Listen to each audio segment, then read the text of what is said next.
మోకాళ్ల నొప్పులు, gas, gut health వంటి సర్వ రోగాలకు నివారణి అరుణ యోగా ఆముదం.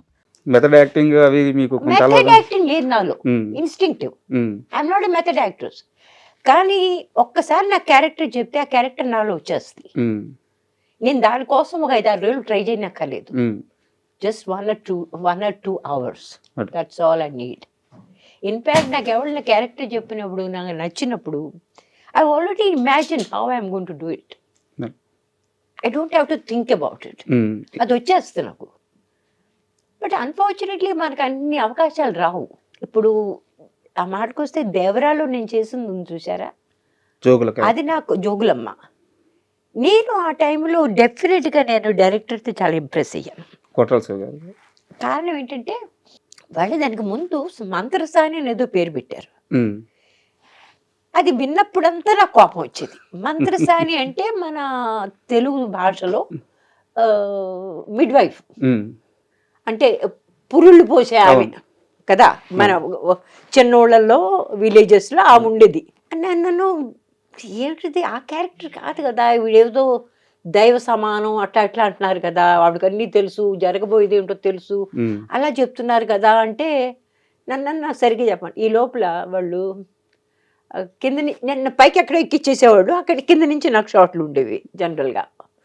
సరే కింద నుంచి ఆ మంత్రసారి అంటే నేను పలకను, మీరు మంత్రసారిని ఎన్ని చెప్పినా సరే నేను మాత్రం పలకను అంటే ఏంటమ్మా అన్నారు. అంటే సార్ నాకు ఆ క్యారెక్టర్ పేరే లేదా అన్నా. అంటే అదేంటి మీ పేరు లేదా అంటే పేరు వాళ్ళు పెట్టలేదని అప్పటికి అందరికీ అర్థమైపోయింది. హఠాత్తుగా ఆయన అన్నాడు, అమ్మా మీ పేరు Jogulamma. I was so impressed, ఎందుకంటే సో యాప్ట్ కదా ఆ క్యారెక్టర్కి. జోగులు, జోగి, పైగా జోగుల అమ్మ కాదు జోగుల, ఆయన పెట్టిన దాన్ని బట్టి I was very impressed with it. So he's quick thinking, గొప్ప రైటర్ మేడం ఆయన. నేను ఇక్కడ అంటే నేను షార్ట్కి తయారుగా ఉన్నాను, ఊరికే సరదాగా అన్నాను. నేను చెప్తే సరే అని సరిగ్గా మీరు పేరు తీసుకుంటే కానీ నేను షార్ట్ ఇవ్వనని ఏదో పిచ్చవాడు వాగాను. వాగితే దానికి వెంటనే ఆయన అట్లా చెప్పారు. So I was very impress with that. అది నాకు యాజ్ ఎ క్యారెక్టర్ ఇంత గొప్ప క్యారెక్టర్ ఏముంది దానిలో, నేను ఇటు నుంచి నడిచేళ్ళని అటు నుంచి ఇటు వచ్చాను అంతే కదా. కానీ దానిలో ఆయన నాకు ఏమి ఎక్స్ప్రెషన్ కావద్దు అనుకున్నాడు. He said, I don't want any expression on your face. You have to walk like it doesn't make any difference to you. నీకు ఎక్కడేం జరుగుతున్నా సరే దాని గురించి నువ్వు రియాక్ట్ అవ్వకూడదు. ఇంతమంది శవాలను చూసినప్పుడు కూడా ఈ శవాలు ఇట్లాగ వచ్చేసాయా, ఇట్లా జరుగుతున్నా తెలుసు, మరి జరిగింది, ఆ రకం ఫీలింగ్ ఉండాలి అంతేగాని అది ఎక్కువ రాకూడదు మొహం మీద. It's not easy to do it. కొంచెం ఎక్స్ప్రెషన్ వచ్చేస్తుంది కదా, అది రాకుండా చేయడం కొంచెం కష్టమే. ఒక్కసారి ఏదన్నా చేయడం ఈజీ, ఏమీ చేయకుండా ఉండడం కష్టం. అది that's what happened with me. ఇప్పుడు సీతామహాలక్ష్మి అట్లా కాదు, Sitamahalakshmi most of it is my. ఆ మొత్తం నేను చేసిందంతా కూడా నేనే, ఆ ఏడుపు సీన్ తప్పితే. అదొకటి ఇంకొకటి ఉంది ఒక సీన్ దానిలో, అసలు నువ్వు అక్కడే ఎందుకు వెళ్ళావే అని తిడతాడు. మరి అక్కడ వెళ్ళకపోతే ఎట్లా, పక్కన పేడ ఉంది, పేడను తప్పించుకో. ఆయన అన్నాడు ఆ పేడను తప్పించుకోవడం నువ్వు షార్ట్లో చేసి చూపించమన్నాడు.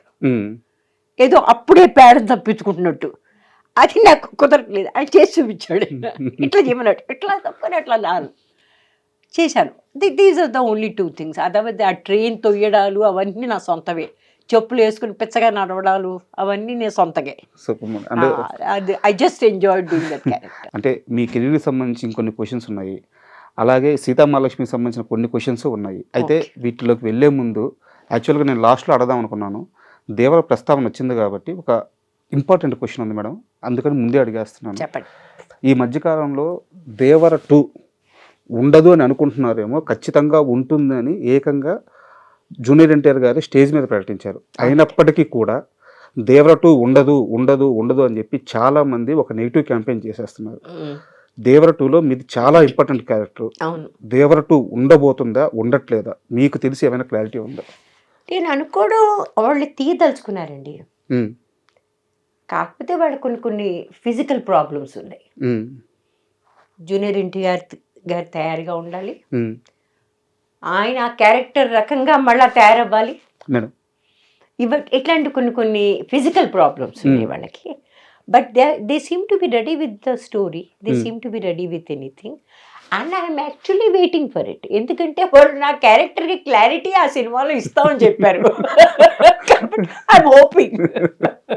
బట్ అదర్ దాన్ దాట్ ప్రతి వాళ్ళకి వాళ్ళ ప్రాబ్లమ్స్ ఉంటాయి కదా, మేడం. చెప్పలేం. మీకైతే అఫిషియల్గా ఎలాంటి అనౌన్స్మెంట్ లేదు కదా మేడం, ఉండదు తీయట్లేదని మీకైతే ఎవరు చెప్పలేదు కదా? చెప్పలేదు, కానీ నాకు తెలుసు కొద్ది గొప్ప వాళ్ళు తీయదలుచుకున్నారు. ఉంటుంది ఖచ్చితంగా, తీయదలుచుకున్నారు. నేను చెప్తున్నాను కదా, వాళ్ళు తీయదలుచుకున్నారు. But they have all the intentions of doing it.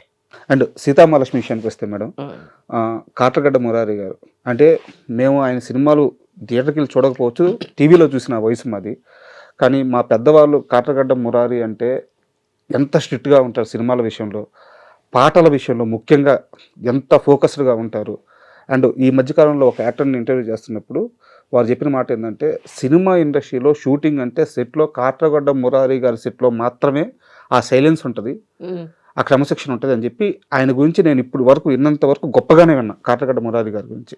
Me Sitamahalakshmi cinema విషయంలో కాట్రగడ్డ మురారి గారికి మీకు మధ్య కొంత నేను గొడవలు ఉన్నా కానీ చిన్న చిన్న సంఘర్షణలు నడిచిని, కరెక్టా కాదా?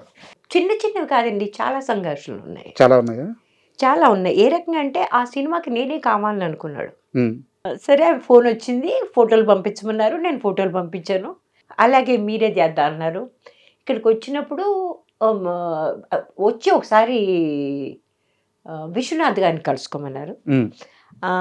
నాకు సరిగ్గా గుర్తులేదు, నాతో ఇంకెవరో కూడా వచ్చారు, రాఘవేంద్రరావు గారు, ఇంకెవరో ఒక ఆయన. ఈ మధ్య తెలిసింది అశ్విని దత్ గారు వచ్చారంట. ఆయనే చెప్పారు. అమ్మ విశ్వనాథ్ గారి ఇంటికి నాతో కలిసి మీరే కదా. సరే మేము ముగ్గురు కలిసి వెళ్ళాం అనమాట. వెళ్తే వాళ్ళ I still remember. Madam, sorry to interrupt you, ఇక్కడ నాకు చిన్న డౌట్ ఉంది. ఆ సీతామహాలక్ష్మి సినిమా టైటిల్స్ పడేటప్పుడు ప్రొడ్యూసర్గా మురారి అని చెప్పి పక్కన నాయుడు అని పడుతుంది. అవునండి, వాళ్ళ కజిన్. ఓకే. అసలు చాలా వరకు దురభిప్రాయాలు ఆ నాయుడు గారి వల్లే వచ్చాయి. ఓకే. ఎందుకంటే ఆయన రకరకాల చిన్న చిన్న మోసాలు చేస్తూ ఉండేవాడు. ఆ పేరు బహుశా ఇతని మీద పడేది, మురారి గారి మీద ఆ టైంలో స్పెషల్గా. ఆ తర్వాత మురారి బికేమ్ స్ట్రాంగ్, ఎందుకంటే చాలా చిన్న బడ్జెట్లో తీశాడు కదా. షూటింగ్లో ప్రతి దానికి తను చాలా ముందుండి ఆ అమ్మాయి ఏ నగలు వేసుకోవాలి, ఆ అమ్మాయి ఎలాంటి చీర కట్టుకోవాలి, ఆ అమ్మాయి ఎలా ఉంటే బాగుంటుంది, ఆ అమ్మాయి ఇది ఎట్లా ఉంటే బాగుంటుంది, జుట్టు ఎలా ఉంటే బాగుంటుంది, కళ్ళకి ఎంత కాటుకు పెడితే బాగుంటుంది, అన్నీ చూసుకునేవాడండి.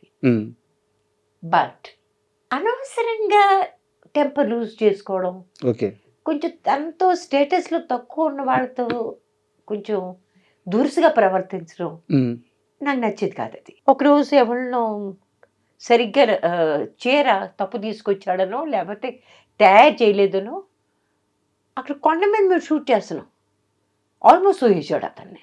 అయ్యో, ఇట్లాంటి పనులు చేస్తుండేవాడు. అది చూస్తూ ఉంటే పైగా నోరు దురుసు ఎక్కువ. కొంతమంది కో యాక్టర్ల మీద కూడా కొంచెం కామెంట్స్ అవి ఎక్కువ చేసేవాడు.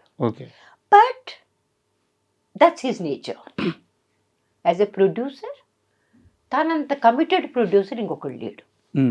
ఇప్పుడు కూడా చెప్తాను, he was one of the bestest ever producers I ever worked with as far as the film making is concern. దానిలో పాటలు కానీ దానిలో మ్యూజిక్ కానీ మా దేవంతో ఎట్లా మా మామ అని ఫ్రెండ్ రాసేవాళ్ళు, ఎవరెలా రాయాలి, ఏ రాగంలో ఏ పాట బాగుంటుంది, ఇవన్నీ తెలుసండి. చాలా అద్భుతమైన మైండ్. బట్ సమ్వేర్ ఒక వికెట్నెస్ ఉంది, ఒక సుపీరియర్ ఫీలింగ్ ఒకటి ఉంది. అది మీకు నచ్చేది కాదు? అది నాకు నచ్చేది కాదు.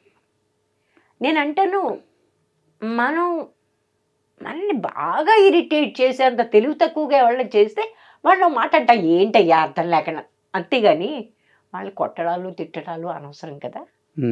అది దట్ వాజ్ మై పాయింట్. దాని గురించి చెప్తాను. అది అతనికి నచ్చేది కాదు. ఈ అమ్మాయి ఒక అమ్మాయి అయ్యి ఉండి నాతో ఇలా మాట్లాడుతుంది కదా, అదొక పెద్ద గాయమైంది.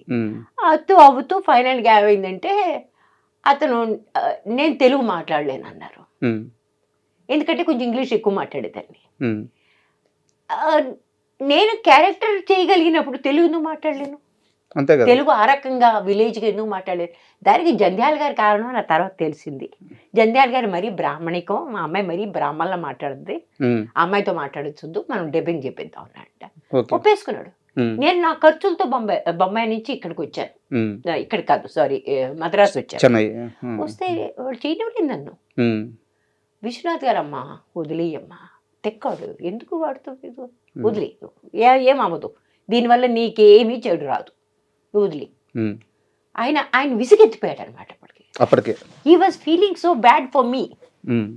ఎందుకంటే ఫిల్మ్ ఇన్స్టిట్యూట్ అమ్మాయిని డబ్బింగ్ చేయనివ్వట్లే అని. సో ఆ తర్వాత కూడా సినిమాకి ఎన్నో ఫంక్షన్స్ జరిగాయి, ఒక్కదానికి పిలవలేదు నన్ను. సో దీనికి అతనే కారణమో ఎవరి కారణమో నాకు తెలీదు, but these are the problems.